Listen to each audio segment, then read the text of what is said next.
A warm welcome to all the people out there who have joined us for our Highlights of FMX show.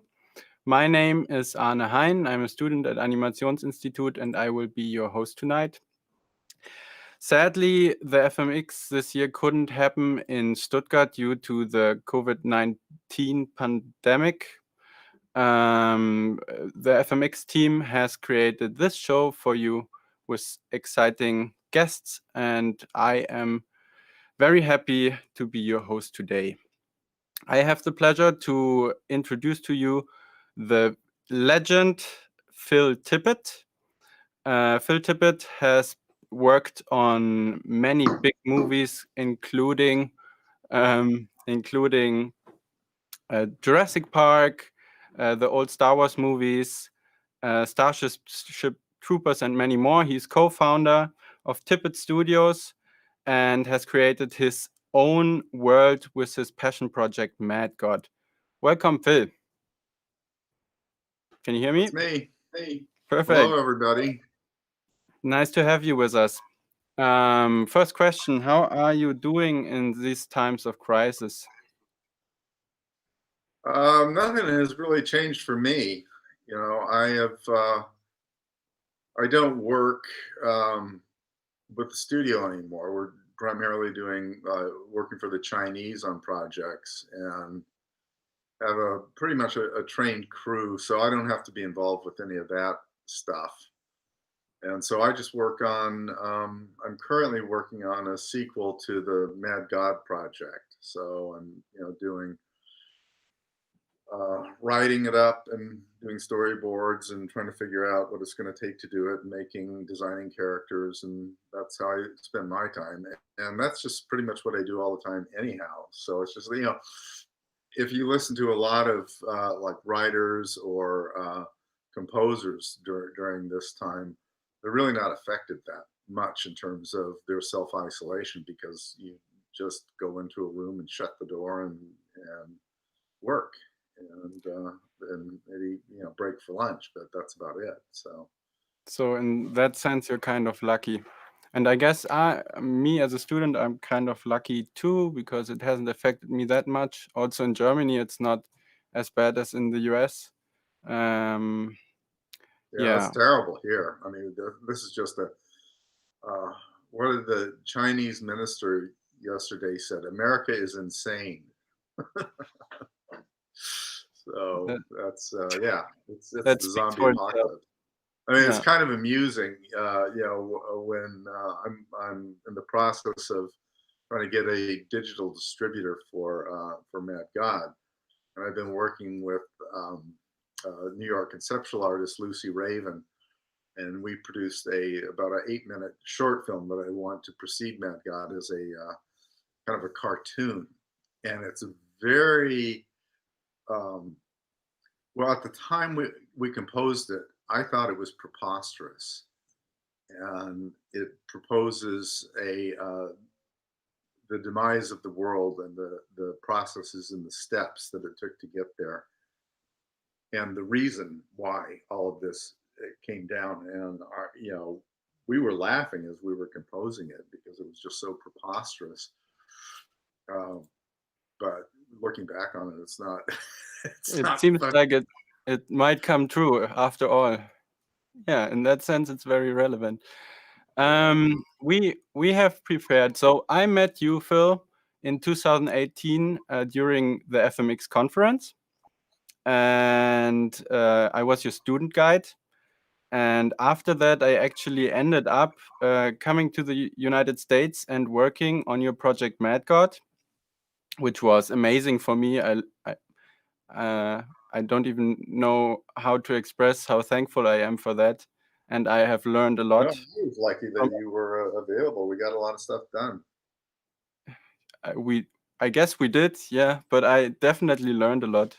And we have a video clip that Webster Concord made during my time in the United States, and it's about around the time when we finished up working on Mad God, and we will show it right now as a starter to kick off our conversation.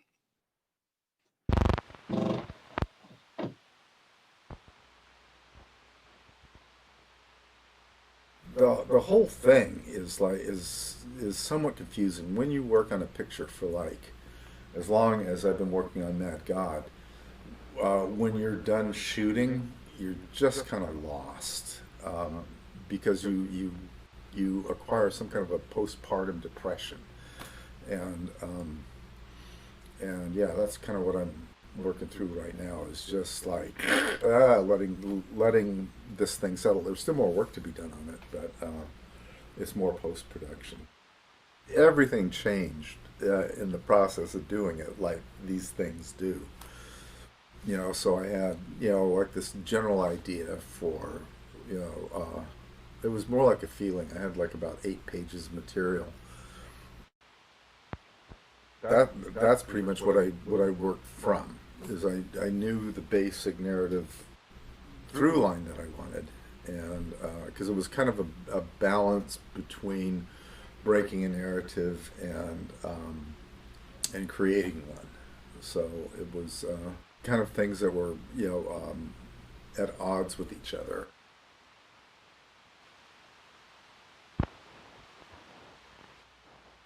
What it was really inspired was when I was like about 10 years old.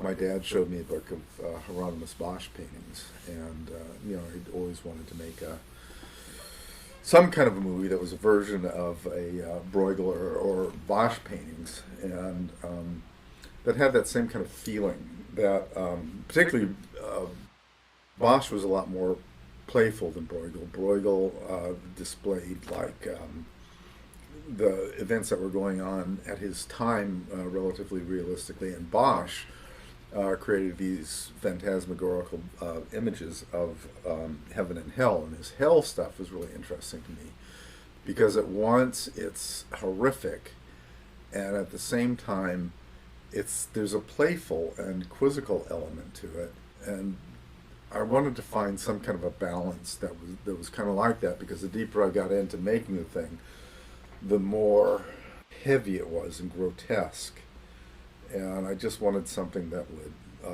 lift it up. So I started trying to infuse what I had with more, or what I was going to be doing with more. And it's kind of hard to call it humor, but it's just like a little bit more lightness. Some of the humor is dark, and so some people don't get that.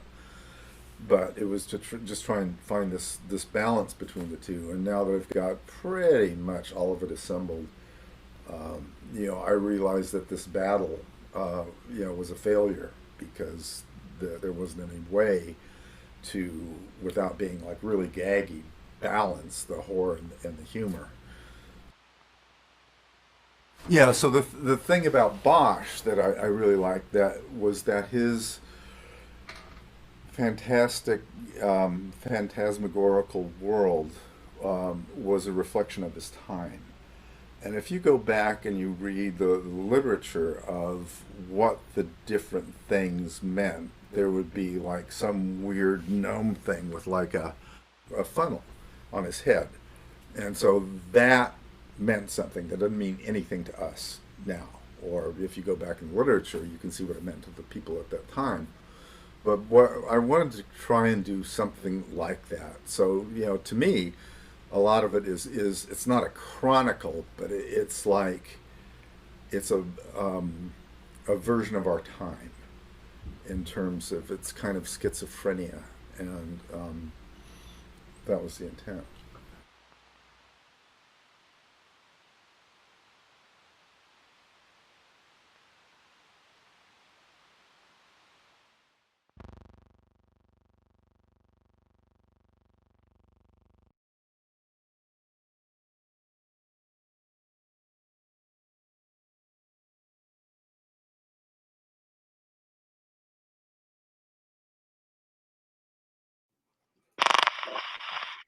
So, so that is the time in your life where I met you, and I'm very happy to hear that you are working on a sequel for Mad God, and that it didn't stop, because at the time it seemed like their Mad God was pretty much finished, even though there's still a lot of work.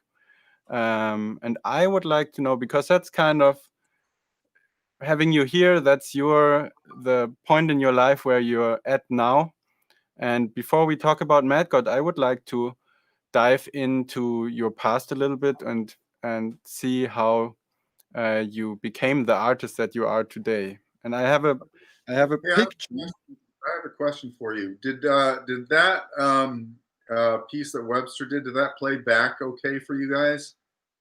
I think it did. Yeah, for us it did. Okay, it totally broke up on my end. Oh, So I okay. was just, Well, that's technical fine. issues, but I fine. think for most people it should have worked. Right. So I got a picture of you when you were a kid. So I'm not quite sure how old you were at this age, but I would like to know what inspired you as a kid and what were your goals and what did you aim for as a kid compared to where you ended up and what your goals are now. Well, I'm about 14 years old in that photograph, and that was I was helping Bill Stromberg on his independent short 16 millimeter film Sound of Thunder, based on a Ray Bradbury story of time travelers going back to hunt a Tyrannosaurus. It's called what's it called? Yeah. Anyway, so my introduction to all of this stuff came in about 1956 when I was 5 years old. King Kong just happened to be running on television, and so I was, mesmerized by the dinosaurs. No idea what the techniques were, and so that got me really interested in dinosaurs as a kid. And about the same time, Life magazine came out with Life Through Time.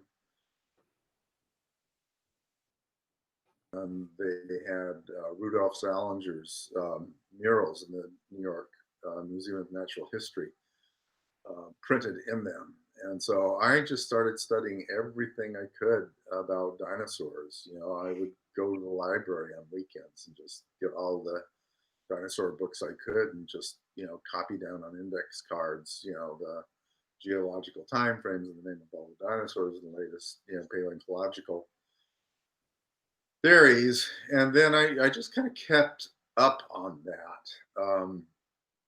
And when eventually I moved up to Northern California to work on the Star Wars movies, I got in touch with the paleontologists at UC Berkeley and got to know them. And after Return of the Jedi, I made a short film on dinosaurs called Prehistoric Beasts. And the title is derived from where they just killed the Stegosaurus, and Jack Driscoll asks, "What is it?" And Bennett says, "Well, Jack, it's a prehistoric beast." So it was a way of kind of bringing that whole thing full circle and putting that to bed. And then I was going to move on to other projects, but one thing led to the next, and some producers in New York had seen it, and so we made a television special with Christopher Reeve on dinosaurs, which was basically about a neighborhood in the late Cretaceous of a number of different kinds of dinosaurs. And that was pretty much the start of Tippett Studios? That was when we started. I mean, actually, the Prehistoric Beast was all shot in my garage that I'd reconfigured into a studio. And then for CBS, we bought a warehouse space and set up and shot everything there with a crew of about 8 people. So your introduction to animation was rather from the dinosaur side, but there was Ray Harryhausen, who was very important in your career, I think. I got another picture that I want to show. This one seems to be. So here we see you and Ray Harryhausen on the left, and I think you're showing a character to Ray. And then on the right, we see the same picture staged many years later. Can you talk a little bit about Ray Harryhausen and your other mentors that were important to you to get started with animation? Well, the picture on the right, on the left, I'm about 16 years old. And the picture on the left, I'm more like 45 years old. And that was in Hollywood when Ray Harryhausen got his star on Hollywood Boulevard. And I recall in that picture, you can see I'm really red because I didn't wear a hat. And Sunburn. sunburn. And that was the thing that Ray and I both suffered from a great deal, was sun damaged skin from being on location so much in hot climates and having to get our precancerous growths burned off the top of our bald heads. So when did you meet Ray? Was it at Forey Ackerman's house, right? Yeah, I met him at Forey Ackerman's place. It was really in 1958 when The Seven Voyages of Sinbad came out. I pestered my parents enough to, get them to take me to see Seven Voyages of Sinbad. And I think that's when the doors began to unlock. I had no idea what the process was. I just knew it wasn't like a Godzilla, and was fascinated by I like the aesthetic, the artificiality of it in kind of a collage kind of a way. And so that really started me, looking into, what it was. And of course, there weren't any periodicals that time on how to do this stuff. The only information was in Forey Ackerman's magazine, Famous Monster of Filmland. He was the editor of it. And he was a friend of Ray Bradbury's and Ray Harryhausen's. And so he would publish articles, pictures with just a little bit of information about what the stop motion process was. And as I got more and more information, I bought an 8mm camera that shot single frames and just practiced in my bedroom all the time, until I met Bill Stromberg, and then I joined him for his Sound of Thunder project, and everything kind of went up a notch. And I learned more about. By that time, Forth and Dave Allen at Cascade Pictures, and Bill and I went up there and met. And Dennis Muren had just finished the Equinox, and so that's where I got to meet all of those guys, and eventually got working there. I began as like a prop maker, and then did some animation, and that was a great school because the guy that ran it, Phil Kelson, was really great and really into all of this stuff, and he would let us use the shop to work on our own projects after work. And Tex Avery was there, and so I got to hang out and smoke cigarettes with Tex Avery outside the stages, and it was a really great time. And then Dennis got hired on the Star Wars, and one thing led to the next, and George wasn't happy with the cantina scene, and so he hired Rick Baker, who hired me and 3 other out-of-work stop-motion animators to make as many monster masks or alien masks as we could. I got a picture of that too. I'll show it quickly if it works. So basically, in the beginning, it was not about stop motion at all for Star Wars, right? It was only about those characters. That's correct. And I brought in a character that I made a number of years earlier, and George happened to see it on his on the shelf, and that gave him the idea to do the chess set as stop motion, because previously he was just going to use those masks and have people walking around. But Michael Crichton had just come out with Future World, and he did a similar kind of a thing, and so and George felt like he got kind of scooped, so he decided, he just asked me and my partner John Berg, can you make a dozen aliens, stop motion aliens, in a couple of weeks and shoot it? And we did. So we just, worked midnight oil and fabricated a bunch of stop motion characters. George asked if he could use my the guy that I made when I was a teenager in his movie, and of course, and yeah, that And it became became I the believe, famous chess set that everybody yeah, knows now. yeah. So, Kind we took a little cardboard box full of space aliens, and Dennis Muren set up the shot, and we shot over 3 nights, right at the very end of the schedule. So it was not a huge budget or anything. Nobody really believed in Star Wars in the beginning. Is that? But you were. It was the first thing where you could actually see your animation on the big screen, and then afterwards, so that you were a freelancer then, right? You didn't. The ILM didn't exist yet. That's well, ILM existed in Van Nuys, Oh, and okay. George had set up ILM, and eventually we moved up to the San Francisco Bay Area for Empire. And then you became a supervisor at ILM for the later movies, and that's Yeah, where I saw John Berg and I headed up the stop motion department, and then George wanted me to, supervise and design a lot of the characters for Jabba the Hutt's palace, and I designed Jabba and Rancor and Bib Fortuna and a bunch of other of the characters, and yeah, I went over and we suited people up in the costumes and shot on the stages at Pinewood, and it was also a really great time. yeah, it must be. I mean, there was a lot of innovation in that time, especially technically and animation wise, VFX wise. It must be because of all the people that came together.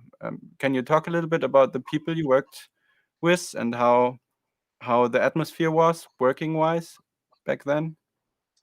Well, most of us in my group with Dennis Muren and Ken Rawlson and Tom Santamon and John Berg had been interested in visual effects and stop motion for years and years.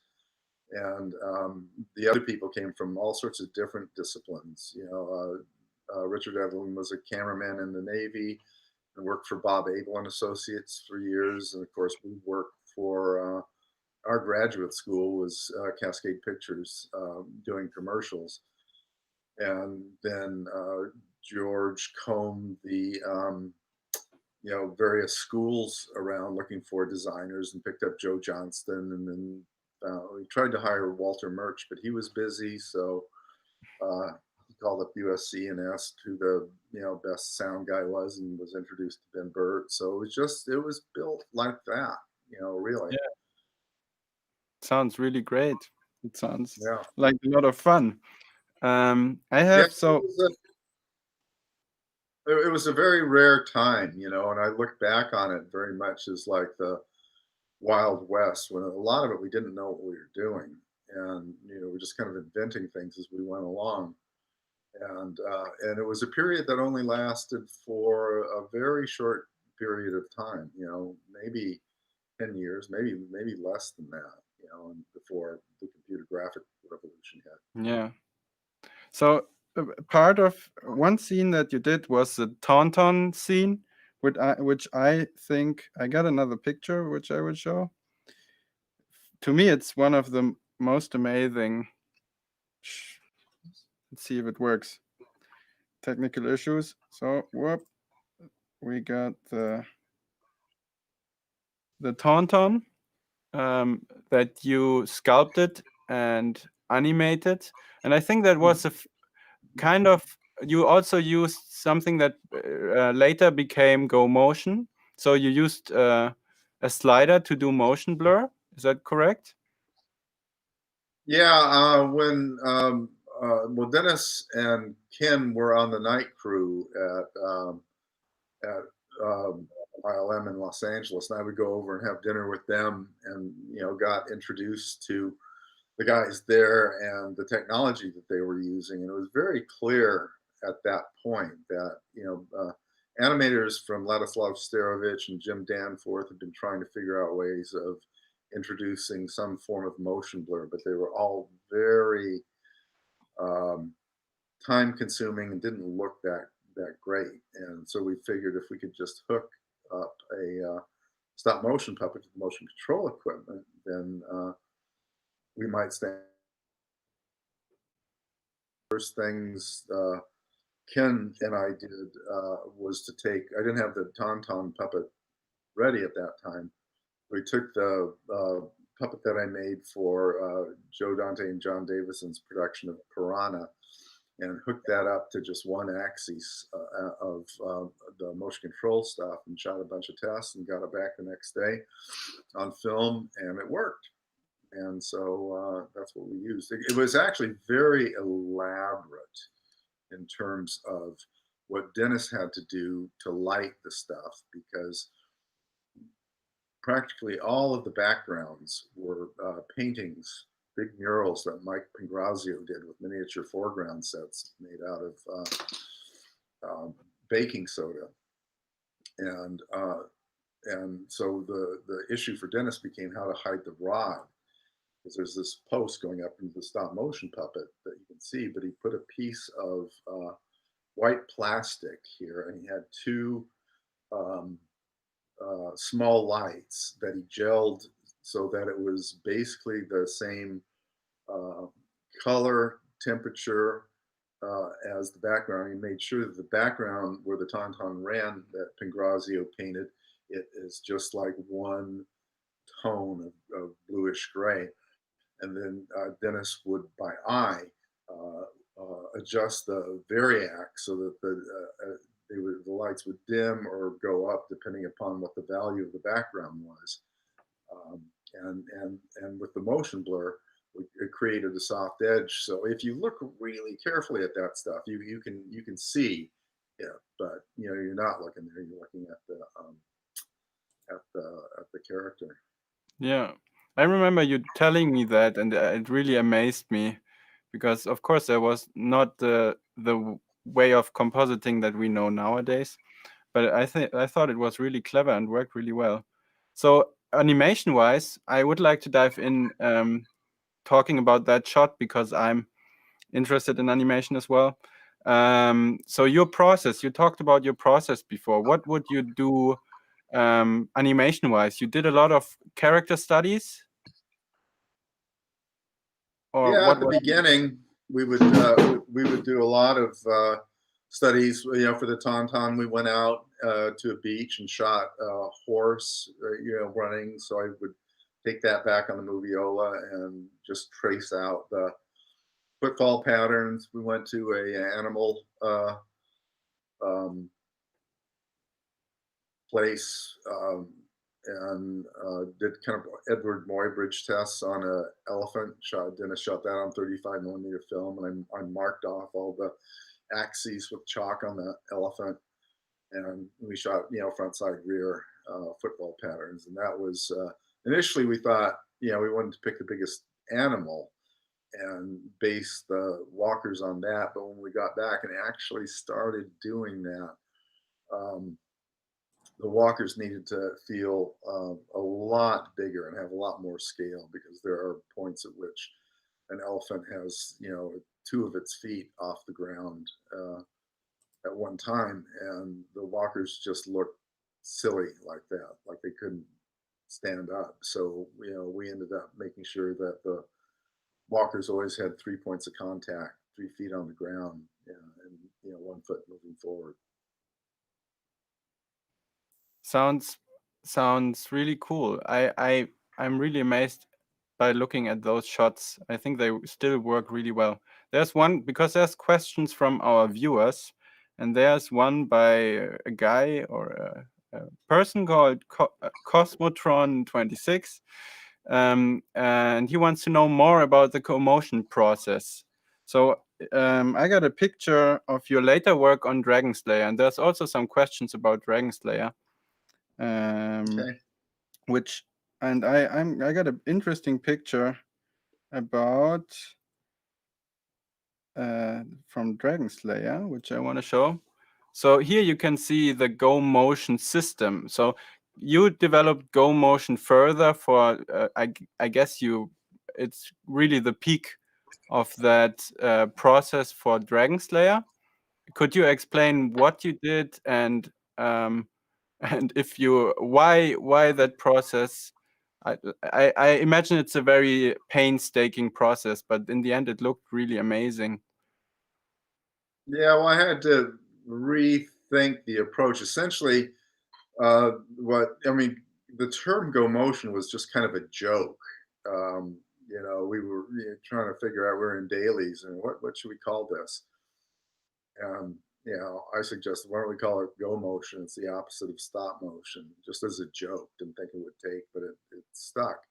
And it's essentially a computerized bunraku puppet, Japanese shadow puppet that's attached to XYZ stepper motors, and I had to completely rethink, the approach to the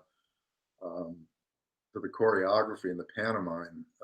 In that, with stop motion, you're moving a three-dimensional object in space with lights, one frame at a time, from pose to pose to pose, and so you know where you are going all the time, pretty much. And but with this, you had to build up each axis of movement, one axis at a time. And at that point in time, the technology was such that the way all the spaceships flew on the motion control stages was with a joystick, and it was with a cylinder about this long that had knobs on it that would do the XYZ moves. And so I had an assistant with one of the very first Macs. It was like that big, and she would we would equivocate pulses in the stepper motors to frames, and so she would call out frames while I was operating this joystick in real time. It was a slow time, but I could always kind of find myself, kind of like sounding in depth, and finding out how deep the ocean is around you. So she'd call out, like, frame 6, frame 12, frame 18, and go on. And then that way I could kind of keep track of the first axis. So the first axis I do is like the main body, and then run that thing back. And then I do like a slight up and down for the body, run that back, and then I do, the lift, one of the legs lifting up and then going over, run that back, play the whole thing back, and then I would have the leg start to arc up and arc down, and just built it up like that, axis by axis by axis. And so it was very labor intensive. It took me 10 to 12 hours per shot to actually get the pantomime locked down. And then we could adjust the whole thing, speed it up a little bit, slow it down a little bit. And then on top of that, I would add anywhere from 25 to 15% with stop motion animation on the head and the neck for a number of shots. And, sounds very counterintuitive. So it was the thing that you had to be able to do is completely visualize the whole performance in your mind and see it in your mind's eye, and then just make sure that it looked like that. I remember when we went through some of your picture books, there was like a little flip book for Dragon Slayer where you did where you tested the performance. I thought that was pretty cool. I was always wondering how you did like a blocking before there was computer animation or anything like that.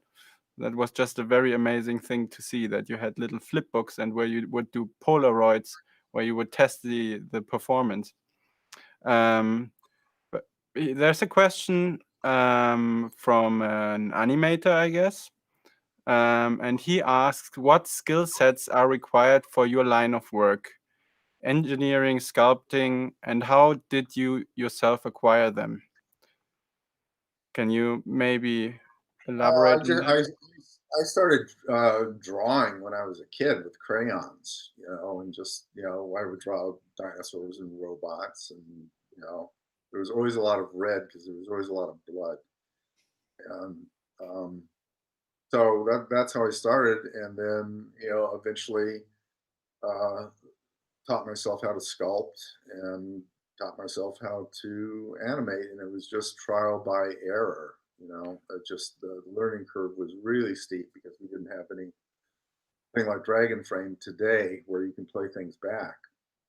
And But you do have an artist background, right? You studied art, and you always said that it's very important. Like, we talked about it, like a lot of animation movies you see nowadays, the sculpting or the anatomy part or the craft part is missing, kind of. And that's something that you got from, I don't know, where did you get it from? Is that something that you did a lot when you studied art, or? no, when I was in art school, I was much more involved with what was, kind of, the tip of the, art scene in LA and New York, which was conceptual art, which is as far removed from stop motion and, filmmaking as anything is. But all of the stuff that I did was self-taught. I would get some books on sculpting.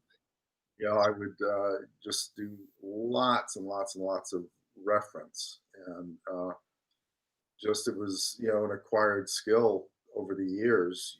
With the stop motion uh, that I shot in my bedroom when I was like a teenager, you would shoot, it was expensive, and so I'd have to mow a lot of lawns, and you get a roll of 50 feet of 16 millimeter film that you put in the 8 millimeter camera. You shoot half of that, flip it over, you shoot half of that, send it back to Rochester, New York, and that it might take you 3 or 4 months to burn through an entire roll.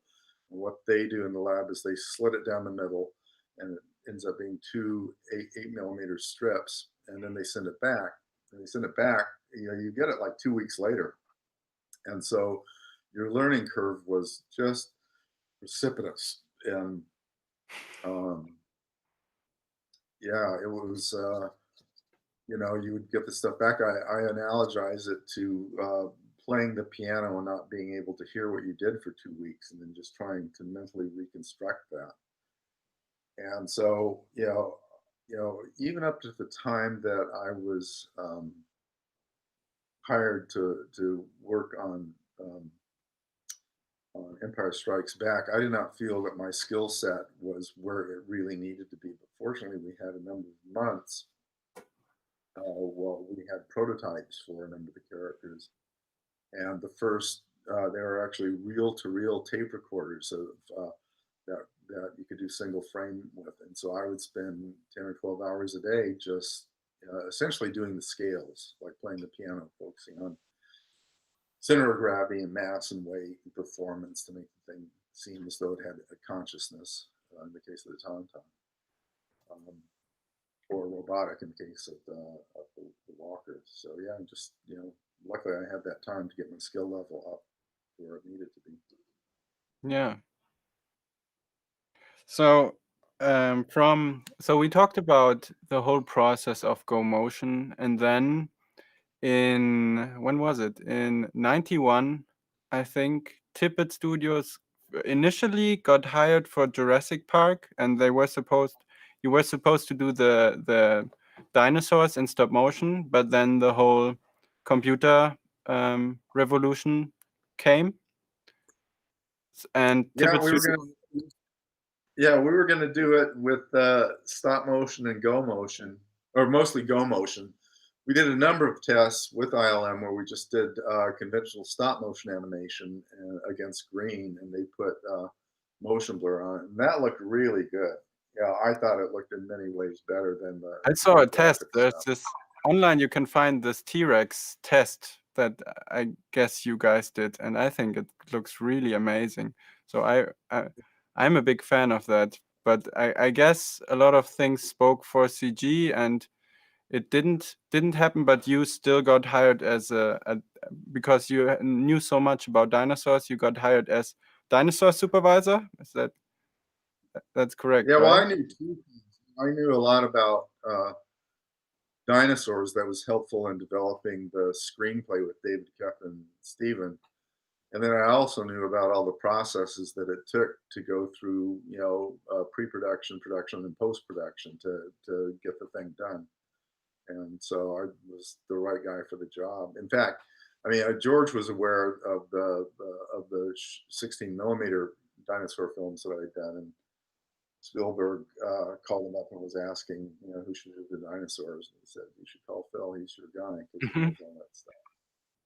And for that, you also, so then Tippett Studios, of course, for you, that was a big, like everything changed. I guess at that point you thought you could be the new Ray Harryhausen or the next Ray Harryhausen. And then the whole CG thing happened and you had to rethink. And Tippett Studios went in a different direction. Said, what challenges did you face in the beginning? Well, I got to be the new Ray Harryhausen for a few years, and then not anymore. The challenges were, I am very, as you well know, very technologically ignorant. And so I'm not very good with technology. That has to go to people that have more kind of mathematical and engineering type minds. So, all of my focus was just on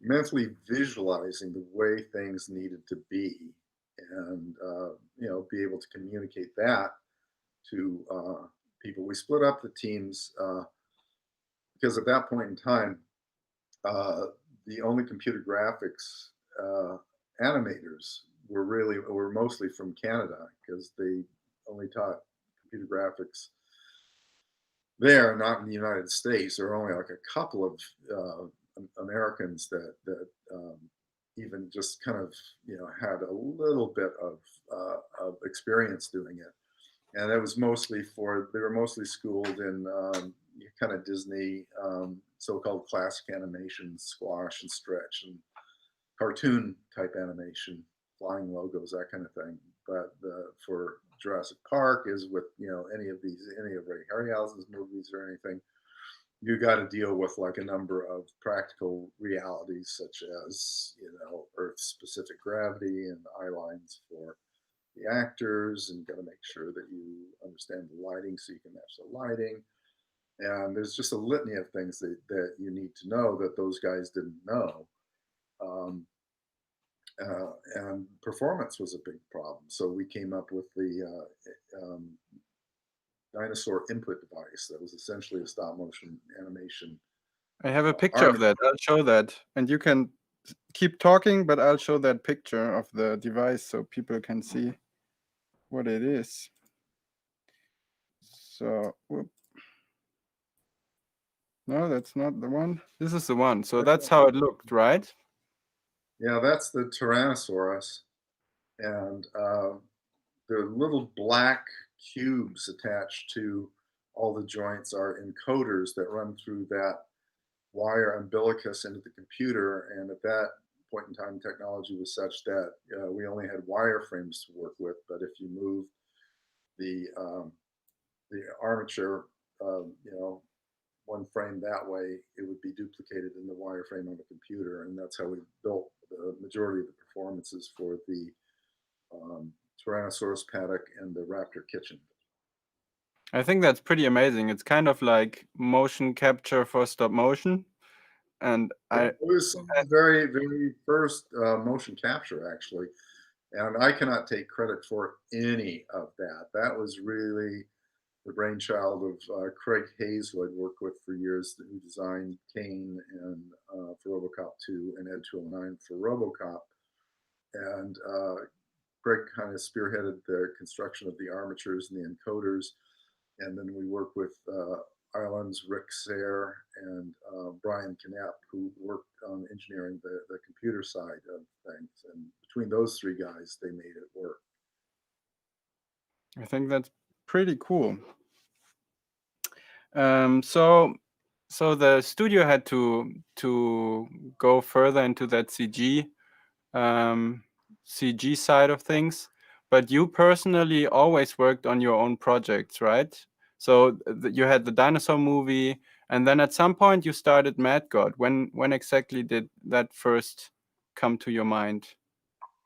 Right after RoboCop 2, I had a crew of people that weren't working, of about half a dozen, 8 people, and so I was able to shoot about 6 minutes of 35 millimeter footage. It was kind of a hodgepodge of a number of different kinds of scenes,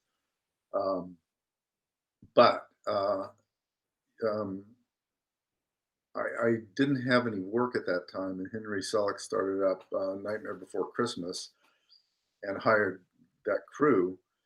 And again, shortly thereafter, the computer revolution hit.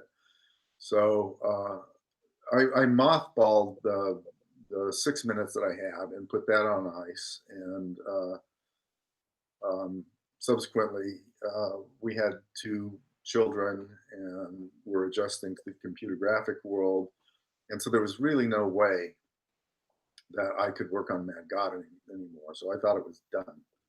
And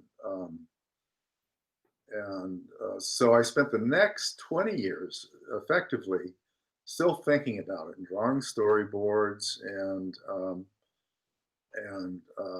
doing designs and solidifying really what I wanted to do, kind of atmospherically and poetically. I did a lot of reading of various esoteric psychologies and different, Freud and Jung and different religions and Dante and, all of this stuff. And, I just kind of soaked in this world for like 20 years. And then about 12 years ago, I was archiving the 6 minutes that we shot, and a couple of the guys at the studio were looking over my shoulder and were interested in what that was, and then proposed that they do a shot for Mad God because I still had the assassin puppet, and so they took that and we built a set and did a shot, and then it kind of just took off from there. It was just like, well, let's do another shot, let's do another shot, let's do another shot, let's do this scene. And I would give talks around the Bay Area and would pick up volunteers that would come and work on the thing. College students, high school students, number of people from my studio, and would get as many as 15 people on a weekend. And I would have them do the heavy lifting. I would figure out there were some scenes that just were very meticulous in what was required to be made. So I would spend the week working out the processes, and when the volunteers showed up, I would have them fabricate some of these things, which some things took months, some things actually really took years. We worked on them for years before they went before a camera. And yeah, that's how we did it. I funded the first 3 through Kickstarter, and that became too time consuming and overwhelming, really not worth it. So and then I found someone that would lend me completion funds to finish it, and that's kind of where we are right now. We're in the last, we should be wrapped up by the end of next month or the middle of Yeah. I'm looking forward to that. I'm very excited to see this. and then we still have to wait for Sure. you still have to wait for sound and music, so that won't happen until the end of the year. Yeah. Let's talk a little bit more about that process. So it was really important that it took so long for the idea, or I mean for the whole process it's very different than what normal production, CG production or animation, even a short movie, animated short movie would be. And I think I have the feeling that Mad God can only be done this way. I don't know what your take on that is, that it needs time, and it kind of, I have the feeling that the shots kind of filtered themselves, like good stuff sticks and the bad stuff just doesn't make it in the movie, but it's all a very organic process. Can you talk a little bit about the process of Well, working on? it's very different from a commercial theatrical cinema job, in that you are bound by your budget and schedule the entire time, and the intentions have to be very clear in order for you to figure out how much it's going to cost and know exactly what everything is going to look like. And as George Lucas says, it's not like making a movie. It's like being a general in the army. But I had a art education background, art history background, and was involved with the conceptual art scene in Los Angeles pretty extensively. And so I had a very different kind of worldview in terms of what a cinematic experience could be. And Pablo Picasso once asked in an interview, what are you looking for in your paintings? And he says, I do not seek, I find. And so you're always looking for stuff. And you'll put a stroke down of paint, and then you'll go like, nah, that's not right, and you'll scrub it out and put something else over it until it just starts to happen. And there's another artist in LA when interviewed was asked what is the difference between an artist and a craftsman. Said that a craftsman knows what they're doing and an artist does not. And you're always, I generally don't know where I am. I have a vague kind of feeling, and I don't know what I'm going to do at the beginning of the day. Most of the time, I'll just walk in and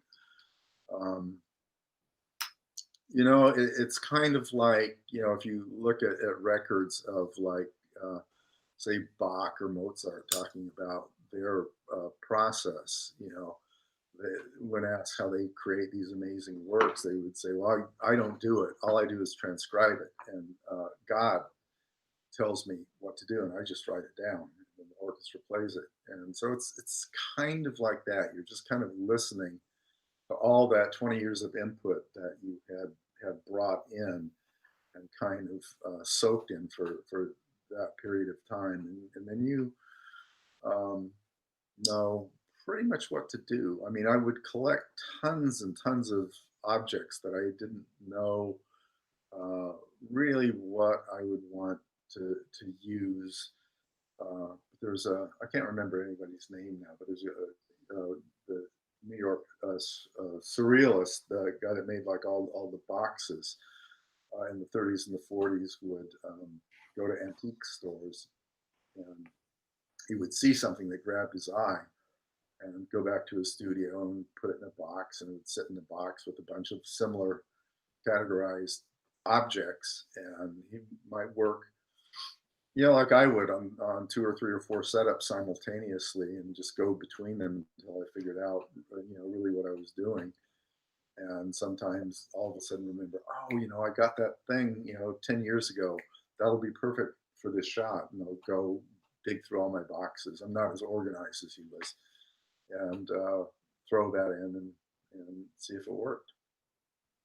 So it's very intuitive. I remember when I helped you on Mad God, when I would be too quick, and I would ask you that where should we put up this, or where should we put that, and what do you want to do? And you would always say, set up a camera and don't think. That was your big advice for me. And I think it turned out to be a very good advice. And I tried to think about that. It's it's the opposite from my commercial art day job working for theatrical cinema, in that it's just a totally different animal, and it's not informed by intention, hardly at all. And so it just, again, you find your way along, and you can't, if you superimpose intention upon things, I mean, that's just kind of dreary for me. And then it can also get you stuck trying to reach for a particular thing and not let things just kind of find themselves. And Mad God was a kind of a project where you really had to do that anyway, or else you would never get it done. If I had, great plans that were worked out on drafting paper that had to be followed explicitly, I would still be working on it. I probably would have committed suicide. Well, luckily you chose a different path. And I'm excited for Mad God Part 2, so we'll see where that leads. Yeah, hopefully. Yeah, so maybe this is a good point where we can show the teaser of Mad God. We got a teaser trailer, and for those people who don't know the project yet, we could play that now. All right.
Yes. So some of the parts can already be purchased online, right?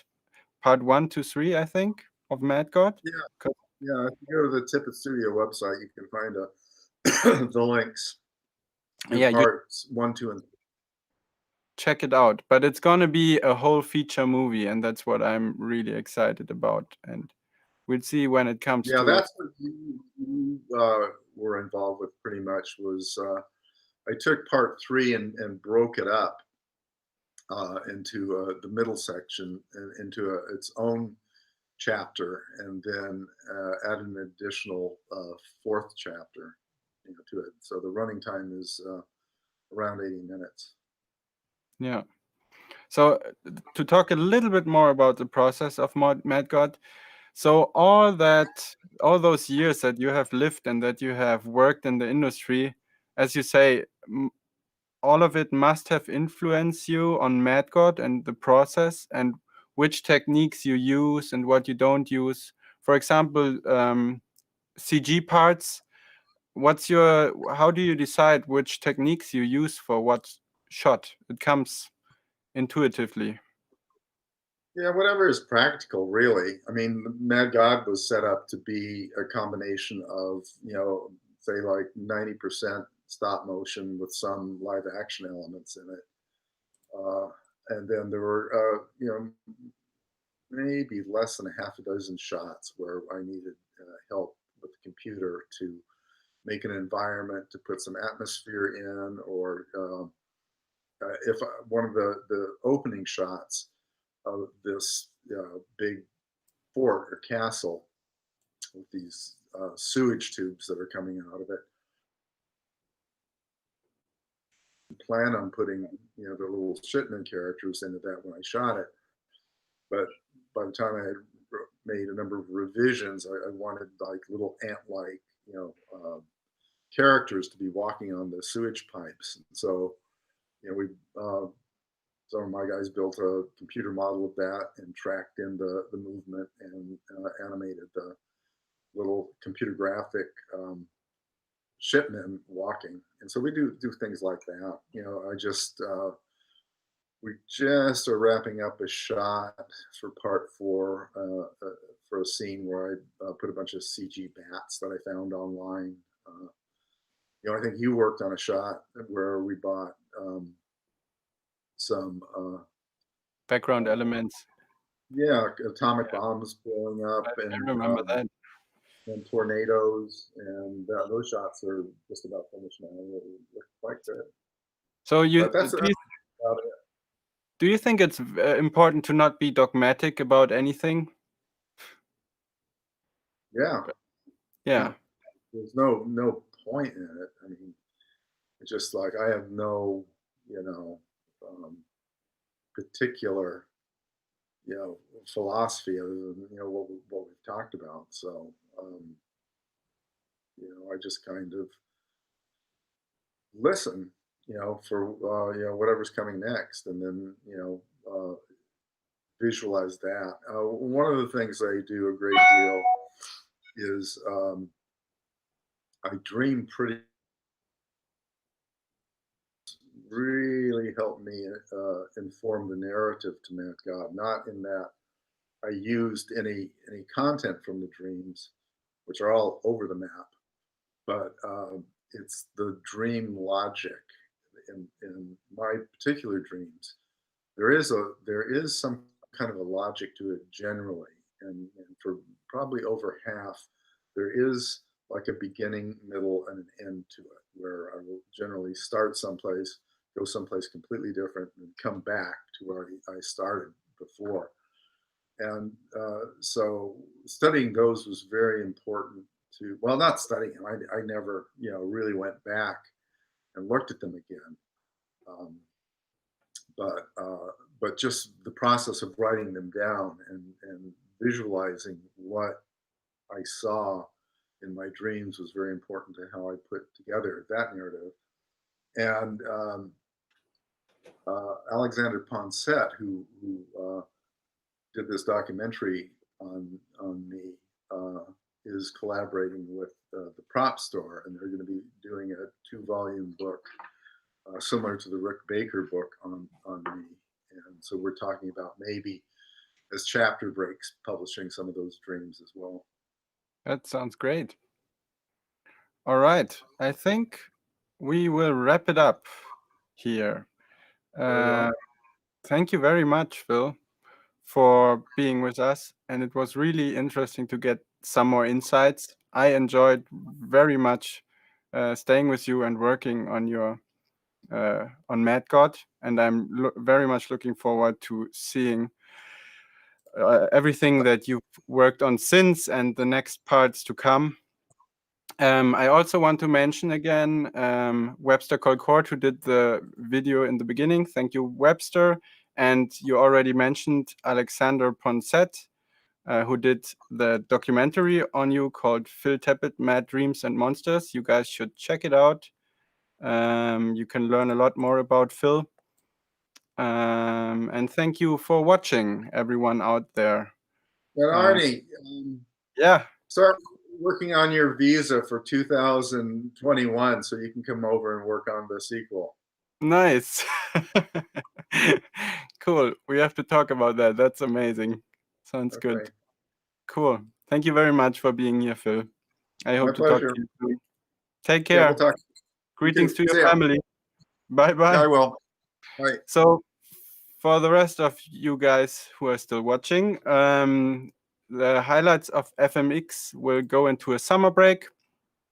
But there will be more shows end of September.